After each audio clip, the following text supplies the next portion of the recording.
DMTV, bilile kamalo bana ebele.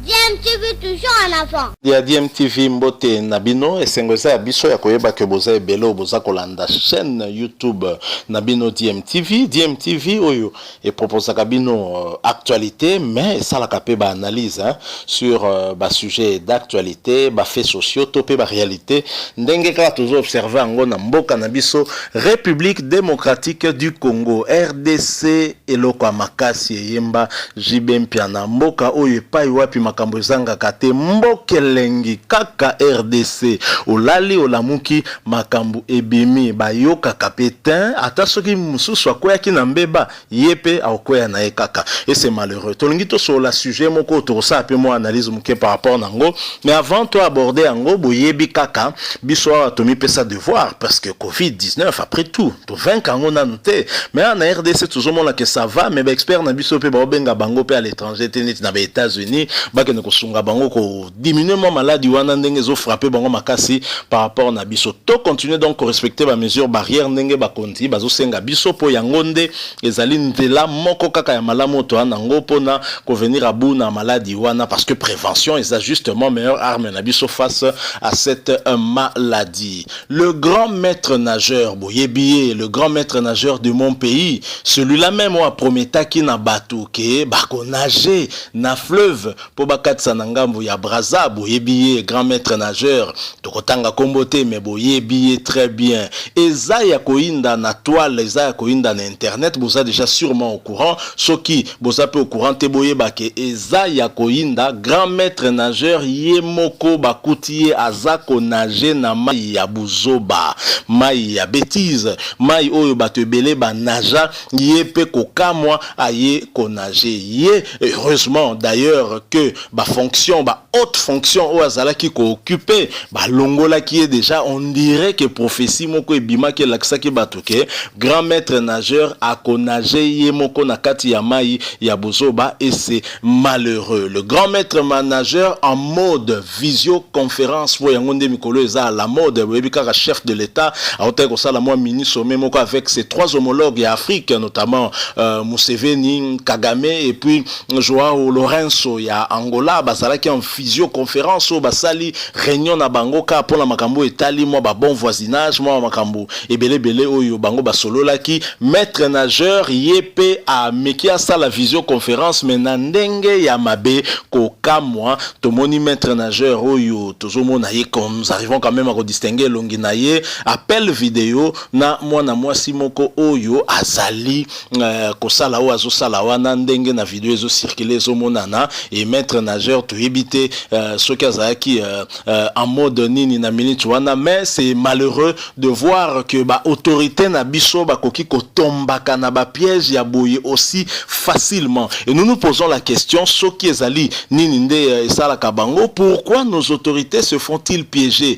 aussi facilement boye. Il vous souviendra qu'un ministre en fonction na kati ya bureau na ye azalaki kosala la même chose et derrière ye drapeau ya mboka pe photo ya chef de l'état yakala Joseph Kabila Kabange ye devant laptop na ye azali kosala makambo azalaki kosala wana malheureusement la vidéo a fuité et Tambola il avait d'ailleurs été chassé du gouvernement ba bengana kiye pour immoralité mais malgré ça ezali kopé sa leçon te na bakonzi misusu. Nous avons vu beaucoup de vidéos sextape circuler o yasuka ezalaki surtout na affaire Chibola na Mukuna affaire Mami Chibola na Mukuna o Mukuna. Je rappelle que Aoti ko remporté procès na Yowana abimi en homme libre, mais ce qui n'enlève pas le fait que Sextap Wani Salemaki, même si na côté Bandiminaye, ils ont toujours nié, et même lui-même, hein, Oyo Alobara toujours que Ezalaki montage, hein, mais pas facile de faire une montage vidéo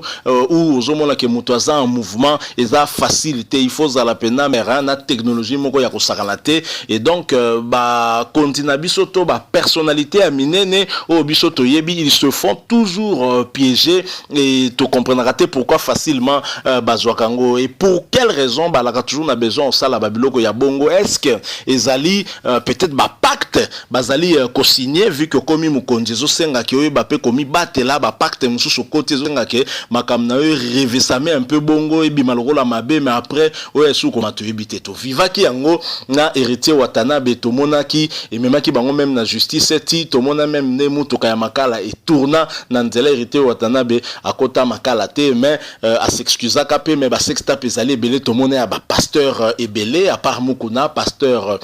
Denis Lessi yepe aye awangana kana ye boyaka yango, mais ba image ebimaki batu bango moko ba se fezaki idée na bango sur la personne yambalo toti komona maître nageur Jean-Marc Kabound Akabound, président ya UDPS de Sextap na ye vidéo na ye za kosala tour ya toile pe zali ko faire jaser za kosala makelele makasi. Alors jusque là to yebite soki ako démentir to akosala profil bas à réagir na likamboana te to yebite, mais en tous les cas c'est une question où ezali quand même komi ko tungisa biso na bana basi comportement la bango, est-ce que ba utiliser payer pour que ko piéger mokonzi munene lokola Jean-Marc Kabound, c'est tout à fait possible aussi, mais et loko ezali ko kam sabiso parce que dans la politique o ya mboka na biso boyebi ke bozanga ba adversité o koma ko bota même na ba haine, et ça kotinda moninga au-delà de politique aluka kosala yo mabe, mais malgré cela vous ne vous protégez pas. Vous vous faites prendre très facilement comme ça par un appel vidéo. Oyo yo mokope au lancer yango, au sali yango pe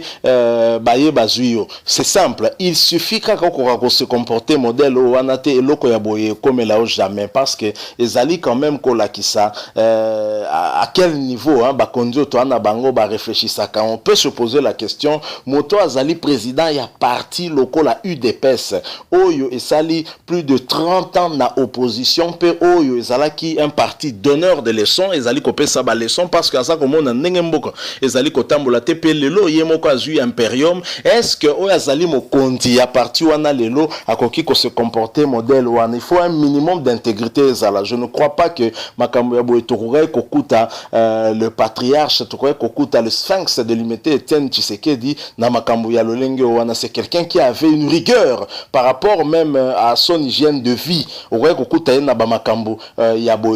tout ce qui se passe dans l'UDPS, notamment cadre UDPS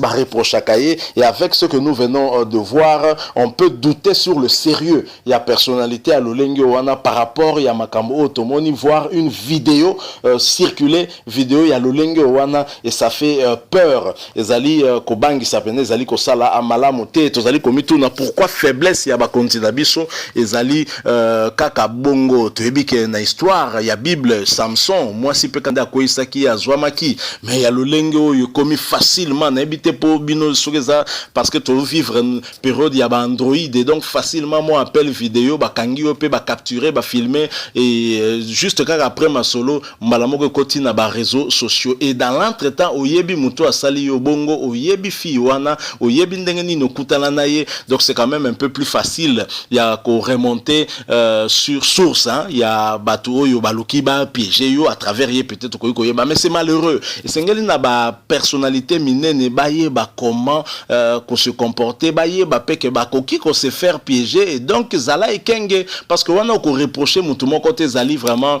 faute na yo moko et c'est triste de voir que souci ya ba kontina biso souci ya ba personnalité minene na mboka na biso ezaka nango neta msuba makambo to moni wana au lieu za la pena souci ya peuple ngo to lobaka que le peuple d'abord mais tala ndenge nini tokoki kotombe si bas na makambo moko oyo ezanga tina pe oyo ezali kopesa lokumu te na yo moko mutu, ezopesa lokumu te na parti oyo dirigeaka, ezopesa pe lokumu te na qualité na yo ya député national. Vivement tozela peut-être oka démenti ba bisa biso ke ta monsieur eza montage, ta monsieur eza yete parce que bongo penza ezosala soni makasi. Je crois que loko ya boye soki même chef de l'État yoki yango pe alandi yango, il ne pourra qu'être triste. Voilà, moi le solo tongato me melabino un peu rapidement par rapport à Oyo Tomoni, maître nageur piégé, maître nageur oyemoko a nagé na fleuve, il y a Buzoba na fleuve, il y a Sextap piégé, bakangiye la main dans le sac et la toile a explosé avec vidéo wana. Malheureusement ba vidéo c'est comme tina ba Kuala Lumpur ou ko rappeler yango le sous ndenge nini ezakaka passi. Si vous avez aimé moi moké questionnement to mitunia ou moi moké analyse réflexion to salia ou par rapport ya komituna pourquoi ba continue biso bazali ko se faire piéger modèle wana, est-ce que bango moko bazo salango a décenté peut-être parce que bazana ba pratique occultiste ba koti na ba makamoko ya mabe o ezo senga bango justement basala babiloko kaka bato ba retrouver en normal te me bango basali, ou bien zali penza kaka combat politique et que ba adversaire politique ba piéger ye ba utiliser fille moko pour que ba koka ko salir personnalité moko. Il faut également noter que ba makambu ya boye et ça les maraka repa na bisoté. Nous avons vu Dominique Strauss-Kahn à la veille de l'élection présidentielle en France, Dominique Strauss-Kahn être piégé par une employée d'hôtel oyo a piégé qui est comme la qui est makambu belé et puis ça là qui est Dominique Strauss-Kahn ba ambition koka kozala na yango pour que abriguer mandat ya président na France et puis azala qui peut bien parti hein, pour que parce que ça qui est populaire et puis côté économie aza très makasi mais et ya qui est cassé mbala moko cassé pe na politique et donc créer là qui Dominique Strauss-Kahn ba makambo ebele mais yezala qui s'extapte yé puis ezala qui ba pasaki na bango à l'acte mais la fille s'est rebiffée après aye apporté plainte à Fundi pe s'en est suivi procès makambo belé puis aki ko bimisa mbongo pour que atiana se abomakaka a moto. Alors eza makambo sale maranango pe to mona yango même na bamboka misusu mais pas na biso e komi récurrent et komi trop et trop c'est trop et komi ebele toza komi tout na pourquoi ba continue biso bazo tirer ba leçon te que comme là ki moninga ngana e ba kozala ekenge. Vous continuez toujours à vous comporter de cette façon là et après vous vous étonnez que ba piéger bino na ba téléphone na yo moko o yo moko mi filmer nango et comme il y a problème. Merci encore une fois. Ceux qui vous s'appellent boutique la biso like to lela ba like na bino mabe et surtout beaucoup qui réagir pas à travers ba commentaire. Vous pouvez avoir un autre point de vue que biso vous exprimer en gros, pas d'injure s'il vous plaît et surtout vous s'abonner à la chaîne Nabino DMTV sans oublier de cliquer sur la petite cloche de notification. Elle vous permettra en tout cas d'être informé hein, dès que tu tiens vidéo moko en ligne très prochainement. Tommy Bat est là parce que Covid-19 te vainc en onanté donc tu continues à respecter ma mesure barrière hein, parce que prévention des alliés meilleure arme nabiso pour te lutter efficacement contre maladie wana. Merci nabino pour la temps nabino bopesi biso to beta masolo yo to beti to biketa nabino zaka très précieux. To côté nabino prochainement avec un autre sujet si Dieu nous prête vie hein, et si Dieu le veut. Surtout en attendant portez-vous bien. DMTV vous dit au revoir.